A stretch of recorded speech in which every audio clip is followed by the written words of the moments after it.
नमस्कार दोस्तों, मेरा नाम है अरुण गंगवार और मैं अपने पहले YouTube वीडियो में हाजिर हूँ आपके सामने एक बेहद गंभीर मुद्दे को लेकर।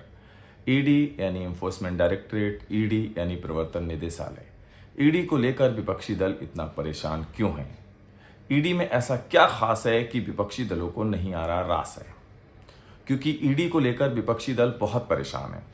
पिछले कई दिनों से देखा जा रहा है कि लोकसभा हो, राज्यसभा हो, सड़कों पर या कहीं भी विपक्षी दल लगातार ईडी के खिलाफ प्रदर्शन कर रहे हैं और मनीष सिसोदिया को भी फिलहाल ईडी ने ही गिरफ्तार किया हुआ है।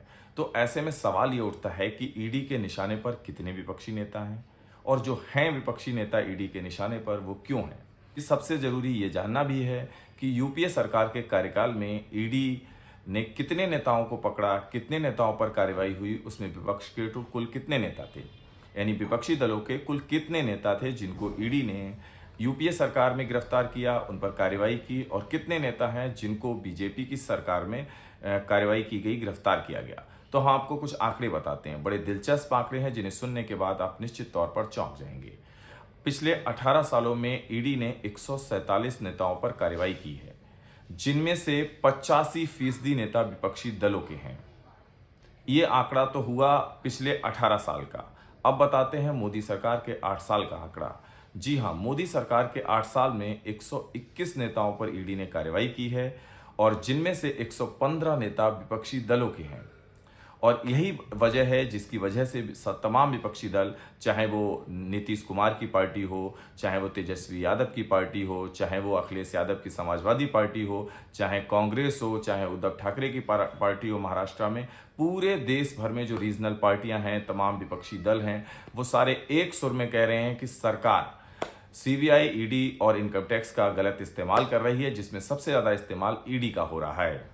ईडी के पास कुछ ऐसी शक्तियां हैं जो सीबीआई और इनकम टैक्स के पास नहीं हैं, जिसकी वजह से ईडी अपने आप में बहुत ही ज़्यादा खतरनाक एजेंसी हो जाती है, खासकर उन नेताओं के लिए जिनके खिलाफ करप्शन या अन्य मामलों के कुछ चार्जेस लगे हुए हैं। तो ऐसे में हम आपको बताते हैं कि यूपीए सरकार ने ईडी का किस तरीके से इस्तेमाल किया था, या यूपीए सरकार में ईडी ने क्या क्या कार्रवाई की थी विपक्षी दलों के नेताओं पे, या यूपीए सरकार में कितने नेताओं पर ईडी ने कार्रवाई की। यूपीए सरकार में ईडी ने कुल 26 नेताओं पर कार्रवाई की थी, जिनमें से 54% नेता विपक्षी दल के थे। लेकिन मोदी सरकार में कुल 121 नेताओं पर कार्रवाई की गई है, जिनमें से 115 नेता विपक्षी दलों के हैं।